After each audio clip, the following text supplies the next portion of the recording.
sorgelate. La TV comunicava quei colori, la luce dei pensieri spenta. Programmavo artificialmente e scrivo un saggio su come perdere tempo senza sprecarne nemmeno un minuto. E le fanno compagnia fino di carta.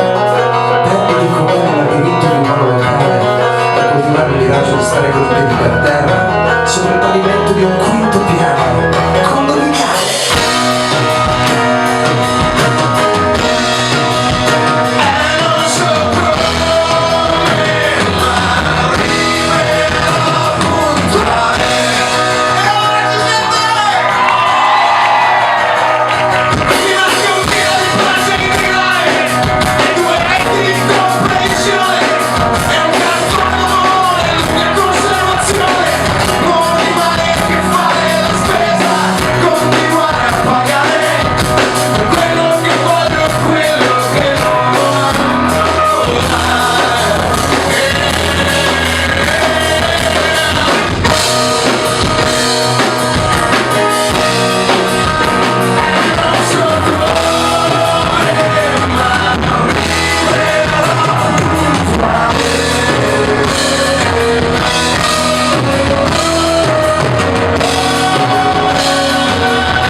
Dove il giorno è per la notte, dove la paura va sfacciata via in un attimo per un gesto attento di quell'anima oscura che ti porti dentro.